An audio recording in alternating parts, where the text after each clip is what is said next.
Justice for Yu Menglong. The words echo across firewalls, whispered in coded language, typed furiously on overseas platforms. This is the defiant cry of a nation refusing to let a powerful elite bury a brutal murder. On September 11, 2025, Chinese actor Yu Menglong, known as Alan Yu, was officially declared dead. A tragic, accidental fall while intoxicated. A convenient lie. For those who know the truth, the official narrative is a final, obscene insult to a man tortured to death. The reality, later confirmed by the Chinese Supreme Court itself, was a nightmare of orchestrated cruelty, torture, and a conspiracy reaching into the darkest shadows of the Politburo Standing Committee. Today, we dive into the horrifying truth. The motive? Not a personal feud, but a $2 trillion embezzlement scheme. The key to the conspiracy? A USB drive swallowed by the victim. The suspect? The illegitimate son of a top-ranking official, shielded by the harshest censorship order in Chinese history. Welcome back to Dark Asia Files. This tragedy, the death of a pure and kind young man, has become more than a scandal. It is a mirror reflecting the rot at the heart of the Chinese system. His final desperate act may yet spark a new era of demands for fairness and accountability. The lie was simple. Yu Menglong, age 37, fell from an apartment while drunk. Case closed. The truth, however, spilled out in a torrent of evidence that defied containment. Yu Menglong's death was not quick. Evidence suggests he was held captive for days before his final moments. Video footage allegedly showed him being dragged from the Bulgari hotel to a residential complex, appearing exhausted and beaten. Leaked audio and video clips, which briefly slipped past the Great Firewall, document his final agonizing hours. This was no spontaneous act of violence. The Chinese Supreme Court would later declare it the product of orchestrated cruelty and systemic manipulation. In one clip, the chilling sound of an assailant screaming the command, "Cut open his stomach for me." The evidence is clear. The murderers were not content with just ending his life. They were after the one item that could destroy them: a USB drive. Yu Menglong had swallowed the memory stick, a desperate, final act of a man trying to protect evidence of a massive money laundering and arms smuggling operation. Actors Fan Shiqi and Song Yirin are named as participants, part of the apparatus of torment. Fan Shiqi was allegedly captured on video brutally beating Yu during an escape attempt in a parking lot. Song Yirin, accused of spiking his drink, was reportedly identified recording the events on her phone before fleeing the country amid the public suspicion. The intent was to erase the man and his dignity. The Supreme Court later validated the public's horror, admitting to the existence of suppressed footage showing Yu subjected to ritualized humiliation, forced to read self-discrediting statements, and sign fabricated documents. The evidence of premeditation is overwhelming. A hidden dossier was found in Yu's home, containing coded exchanges and financial records, proof that Yu knew he was targeted and was desperately trying to gather evidence. His final whispered words, suppressed by the initial corrupted legal process, were a final challenge to his killers. "Even if I die here, the truth will burn you all." This tragedy doesn't stand alone. It is instead a terrifying, devastating repeat of the 2016 death of singer and actor Xiao Renliang, suggesting a systemic, chilling effort to silence inconvenient stars within China's entertainment industrial complex. While Qiao's official cause of death was ruled suicide due to severe depression, just like Yu Menglong's official accidental fall, public suspicion was widespread, fueled by grim rumors of brutal torture, mutilation, allegedly with one arm missing, and the silencing of his family, a horror the state could only cover up through complete denial. The parallels between the two cases are too precise to be coincidence.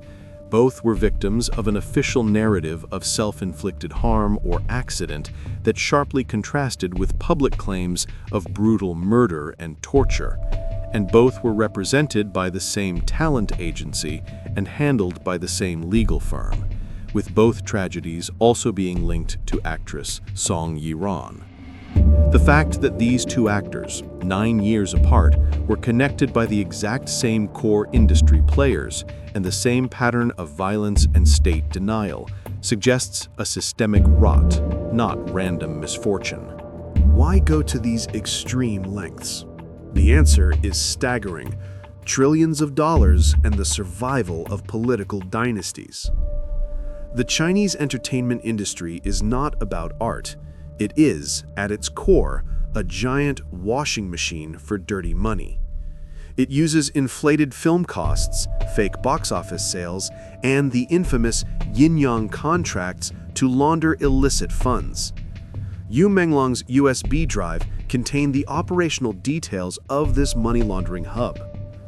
But the financial crime allegedly extended even further, pointing to direct links with illegal military trade. Business registration databases reportedly showed Yu Menglong was the listed owner of multiple companies, including a film and television culture studio registered under Class 13, firearms, munitions, and pyrotechnics. This strongly suggests his name was being used for a vast arms smuggling ring, a network that requires top-level political protection. This case may be the tip of a much larger global iceberg. Yu Menglong's murder is being linked to a colossal rumor: the alleged embezzlement of 2 trillion yuan in military funds by the family of China's top leader, Xi Jinping. The money was reportedly being laundered overseas through the Belt and Road Initiative. The leak about this scheme emerged in mid-August 2025, just 10 days before Yu Menglong's final, desperate live stream. The actor's swallowed USB drive, containing evidence of money laundering, was a direct threat to the financial network protecting the highest levels of Chinese power. His death was necessary to protect the political and military fortunes of the nation's elite. Yu Menglong knew his life was ending. Trapped, likely held captive for days before his death, he used his final public appearance, a live stream on August 29th or 30th, as a broadcasted SOS. He was a modern prisoner, using every tool at his disposal to signal his distress. The whisper and the warning. During a technical glitch, a faint, chilling plea was caught by the microphone: "Please help me." Later, he stared into the camera and told his fans, "If one day I suddenly disappear, remember it won't be an accident." The silent hand signal. He subtly executed the internationally recognized 540 hand gesture, a silent signal for domestic abuse or distress, a sign of a man desperate for help he knew would not come. The coded message.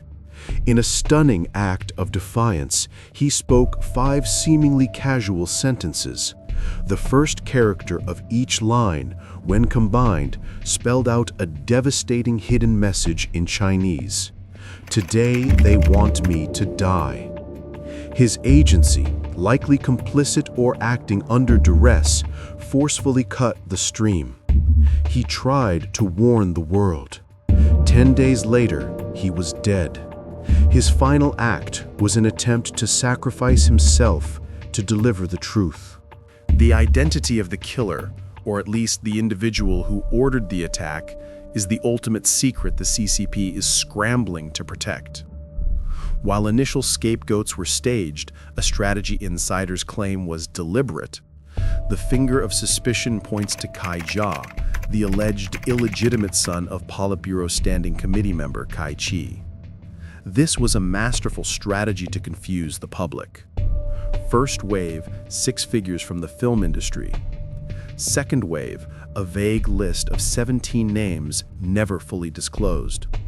Third wave, director Shen Shi, rumored to be the son of a top official. But behind all 3 waves was the final name.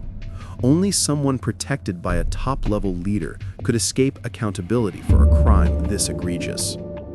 The reaction of Kai Chi, the official who sits at the absolute nerve center of the CCP's power structure, in charge of the propaganda and the censorship apparatus, is the political smoking gun. His recent unusually ostentatious public displays of loyalty to top leader Xi Jinping are not routine. They are an act of fear and desperation. Kai Chi, who was known to pivot away from the leader when his power seemed to wane, is now scrambling to secure his position. He is pleading with the system. The exposure of his son and his son's connection to the money laundering and military fund scandal would not only destroy his career, but threaten the very fragile balance of power at the apex of the party. At Kai Chi's direction, the Clear and Bright campaign was launched, the most comprehensive censorship order in China's history. Yu Menglong's name was systematically erased from every corner of the Chinese internet. This operation was not a local police matter. It was a centrally orchestrated political emergency. The regime regards the exposure of Yu Menglong's ordeal as a direct threat to the leadership itself. The authorities' final, clumsy move was to issue a notice declaring the case an accidental fall, while simultaneously arresting 3 women for spreading rumors online. This was the last straw for many citizens. The idea that young women posting online could be targeted with criminal charges while powerful figures linked to the ordeal remained untouched reinforced a chilling lesson. In China's system, those who speak up are punished more severely than those who commit the crime itself. Yet, instead of retreating into silence, the public fought back. Each deletion inside China was immediately mirrored by a repost outside. Citizens flooded comment sections with coded protests, finding creative ways to bypass the firewall and send clips to overseas media. The attempt to seal the case has only convinced more people that there is something massive to hide. According to insiders, the regime's next move is already in motion. A coordinated effort to smear Yu Menglong himself. They will release ambiguous leaks, mix truth with lies, and distort his private life to rewrite the victim's image and shift blame away from the powerful. But this time, the scale of the outrage is unprecedented. The regime is not just fighting the narrative, it is fighting the conscience of its own people. The case has now moved far beyond China's borders, becoming an international symbol of corruption and injustice. Hong Kong diva Jenny spoke out forcefully, warning that if the case is not handled with transparency, it will become an international laughingstock. Several Taiwanese artists echoed the call for fairness. The silence of most mainland Chinese artists, however, spoke volumes about the fear and systemic pressure they face. The world is watching the Chinese regime attempt to bury evidence, silence witnesses, and protect the illegitimate son of a Politburo member linked to vast financial crimes.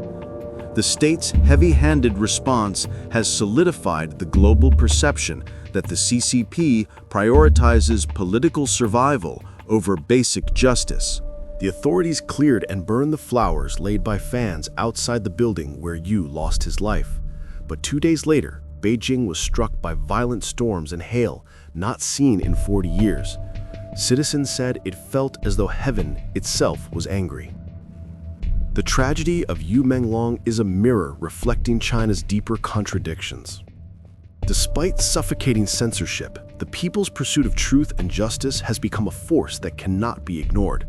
Their anger, their grief, and their insistence on answers are signs of something greater. A revival of conscience, a reawakening of moral courage. The murderers may have retrieved the USB drive and killed the messenger, but they could not kill the message. Join us next time as we continue to track the CCP's shifting power games. Subscribe now and help us bring the truth to light.